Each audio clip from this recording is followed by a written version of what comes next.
station.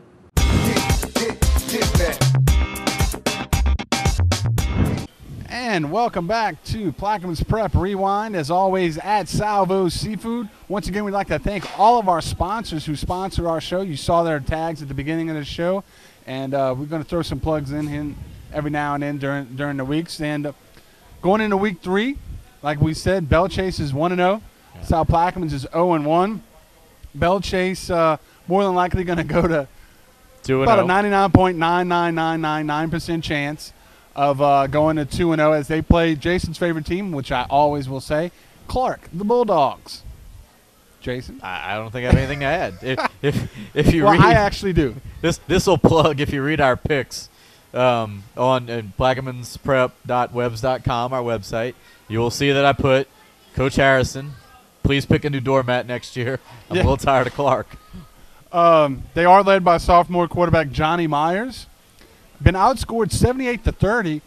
So they're better than Savannah State? H.L. Bourgeois, they only lost to by 6. Oh, well. 30-24. Now, H.L. Bourgeois is pretty bad. And they lost to Bonneville 48-6.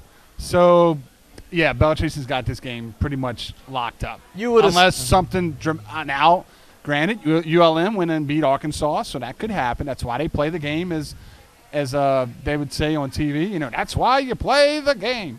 Well, I just don't see that happening. I mean, I've watched too many years of these games now to know that, you know, no matter the best player on Clark would probably be third string at Belle Chase. And it's a sad thing. And there, again, we see it even with McDonough. You see some talent. There was a big-time Lucane Randolph was big-time running back at McDonough. If you watch the game, you'll hear his name a lot. But he had nothing around him. I mean, he's running for his life to get 3 and 4 yards at a time. Yeah. And there's a very perceived and kind of obvious lack of discipline with some of those teams. Clark, even more so than John McDonough, the school around Clark almost seems like it's crumbling down. There's a lot of talk that is a school that could be closed in the city. And you kind of see that trickle-down effect when you see that team. They just seem very unorganized. A lot of the players almost seem very disinterested. So, yeah, I'd hate to see what H.L. Bourgeois looks like this year because it's a little scary. And the good news for you is that since, you know, we got Belle Chase this week instead of South Plaquemines, well, last week actually, this week we're going to go to South Plaquemines, so you don't have to call the Belle Chase Clark game. That was a very mutual idea that was very much in my favor. I approve that easily. And the game you will call will be South Plaquemines against Cohen, the Green Hornets, and I think they're gonna need Cato. They might need Cato. Not that this will be much of a better game. They are led by Frederick Badon, who is actually related. See, there's some publicity related to State Rep Austin Badon, not his son, but related. So there you go. They got a pretty high name guy, and Austin Badon went to what school? Jesuit. Lost. And that's why I wouldn't know. Cohen, Jesuit. Yeah, Cohen is, even though you're wearing our colors, Cohen is 0-1, and they lost to Southern Lab 51-0. The Southern Lab is no slouch. No, they're not as good as what they are, and I really believe that Coach Figueroa is going to enjoy this game. A lot of kids are going to enjoy this game. The fans are going to enjoy this game.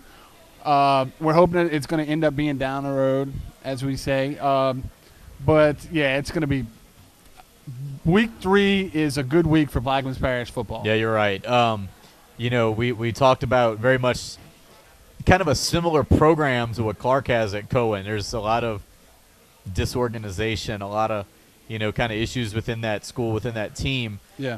South Plaquemines, as you know, they weren't nearly – I don't think they were nearly as good last year as they are going to be this year. Yeah. And they handled Cohen without any problems last year. So I kind of look for this to be, like you said, a glorified scrimmage for South Plaquemines. This will be – and we thought that before. We've kind of seen what South Plaquemines seems to be capable of this year. So this will be a good chance for Coach Figueroa to kind of play around with some things, kind of fine-tune some things.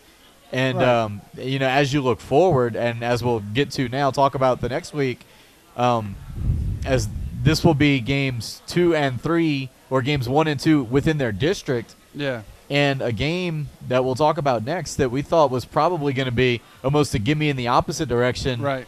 Doesn't quite look like that now. No, Riverside, led by, of course, their new head coach. And John Quayle Sanders, they lost to Salmon 51-8. They are very young and very undersized, more undersized than what I thought they were at the well, we both thought they were at the beginning of the year. And they are definitely not your normal Riverside football team. No. Coach Stubbs has a lot of rebuilding to do, which he said at the beginning, but still, you always think Riverside, they're going to be productive, they're going to do something. And now, granted, Salmon is a really good football absolutely. team. But Now, this is a game that, like you said, South Plaquemines is in a very good has a very good chance of winning this game now. Yeah, you're right about that. Now, the only problem is they have to go to Riverside, go up to reserve. Kind of be an interesting mix of, East St. John area and Southern Plaquemines Parish, kind of an Isaac Bowl, if you will. Right. Two areas very much affected by the hurricane. But you talked about, undersized and young. When you think of Riverside rebuilding, we almost thought about Riverside reloading because they were always that good. If you see Riverside in person, they kind of had the size, and because of the uniform, they almost looked like Ole Miss coming on the field to play a high school team. I mean, they had those Rebel uniforms, and they were always big guys. Not so and much. Not so much. No. They kind of look like everyone else's 2A team. Yeah. I would say last year you could almost compare their appearance to John Curtis. 100-person roster of big kids and a lot of depth and a lot of athletes, right? Huge guys. And now they kind of look like everybody else's small school. And I think that a guy like Cedric Figueroa is going to look at that and say, this is our opportunity. This could be our statement game early. Right. This is a game where if South Plaquemines wins, folks, you might not see them potentially have another loss until Curtis. Yeah. That's the type of game because all this game is going to do is give them confidence. And, there was that push game against Newman, and Newman isn't half as good as we thought they were. They have the go ahead. It's the best time of the show, isn't it? Yeah, the best time for you because he always eats the food. We can't let it just sit there. Of course, like we said, Newman isn't as good as we thought they were. The tough two games now after this game for South Plaquemines are going to be Week 9 and Week 10, and that's Carver and Curtis. And Carver is still kind of iffy. So this is that game that could propel South Plaquemines to a really good football season. No, you're right. I think, like you said, Newman is the only if game in the middle, and you said Newman doesn't look to be like they were last year. If you remember that game, South Plaquemines was in it at halftime. Yeah. Kind of had an odd bounce that went against them in the end zone that turned the game around. So, yeah, a lot of the predictions we made before the season started for South Plaquemines, we're kind of rethinking now just based on what we've seen out of that team, both in the Jamboree games, which, like you said, we never got a chance to talk about, them playing Old Prairie Walker, who was perceived to be one of the top 10 teams in 4A in some polls, to a scoreless tie. Yeah. That's impressive. I don't care how many guys Old Prairie Walker might have pulled, it's a scrimmage or whatnot. It was still a very impressive performance by the Hurricanes. And the fact that Old Prairie Walker has enough guys to pull. South Plaquemines doesn't have that luxury. Right. Those guys are getting tired. You would think that by rotating around players that Old Prairie Walker would actually even have an advantage in that, and it just didn't happen that way. And then we saw South Plaquemines, beat John McDonough in the second half of that Jamboree as they played two games. So we know they're capable of much more success than I think we gave them credit for early.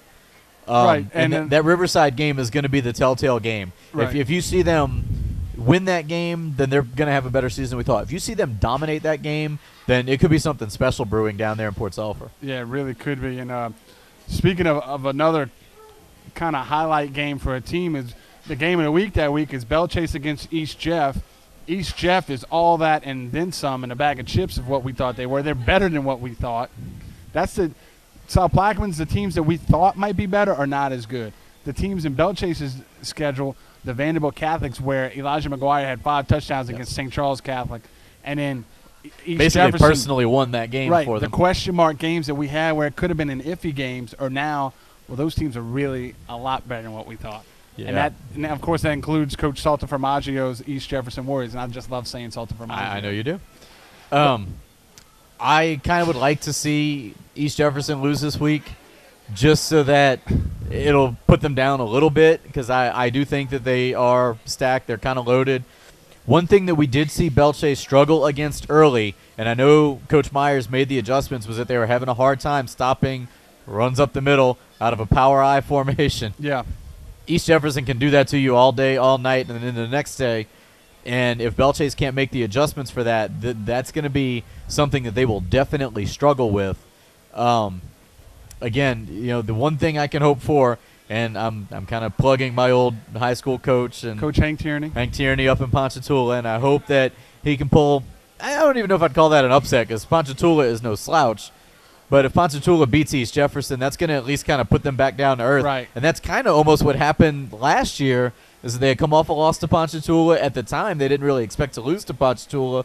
Came to or played Belchase, and Belchase kind of took it to East Jefferson. Yeah, but Ponchatoula is coming off a very big win against Amit. So, of course, well, this was this week, but, in 2 weeks they're going to be playing somebody else. But, yeah, that's a game where they could get some injuries. Hank Tierney's teams are always good fundamentally. But, East Jeff is just too good for Belchase. With the injuries that they have, they're going to have to get Quinlan Carroll back. The defense is going to have to be going on all cylinders. The offense is going to have to get some more stability up front on that line. Dylan Parker is going to have to do his thing, and Ragus is going to have to do his thing. But if any one of those parts are not showing up against East Jeff, it's going to be a long night for Coach Harrison. You're right. And, also fortunate for Belchase in a sense that they get this Clark game coming up this week, so they'll have kind of another practice, another chance to, preseason game number 2, as Cody will call it. But a chance to kind of feel some things out, to kind of work out some more of the kinks. We did see a lot of penalties against Belchase in that first game. Sometimes you just kind of expect that in an early game. Speaking of penalties, South Plaquemines only 6 penalties in their first game after the lack of practice, after kind of having to throw that game together at the last second. Yeah. So another good sign of how disciplined Coach Figueroa has his team down the road.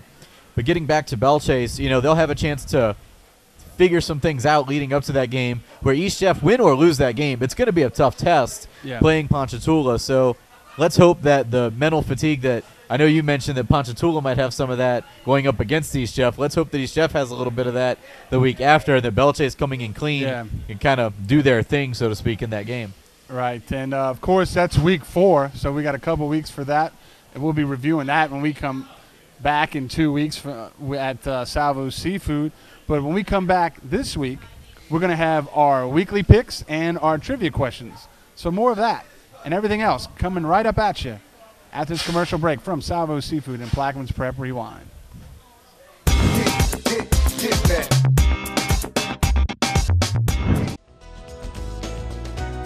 Here at Plaquemines Pharmacy, we offer everything those big pharmacies offer, plus something they don't.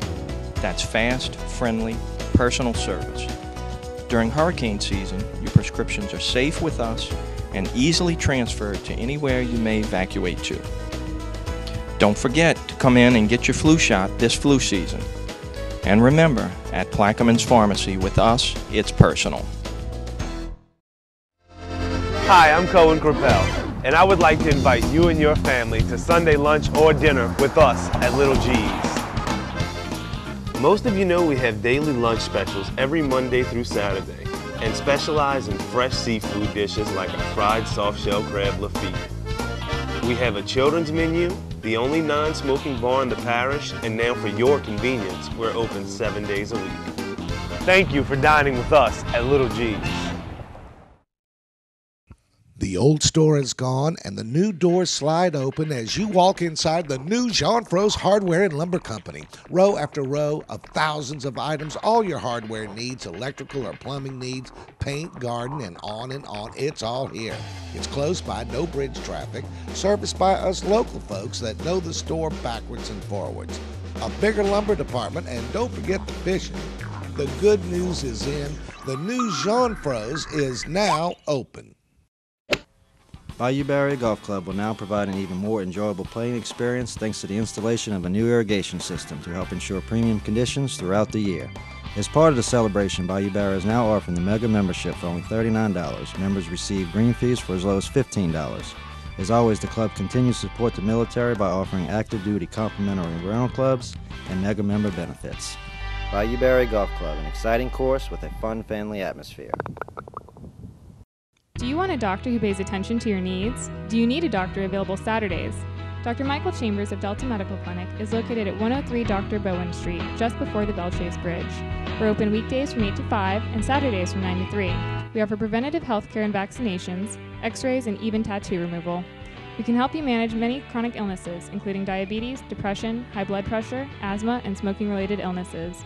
Walk in or make an appointment today at 504-392-3392.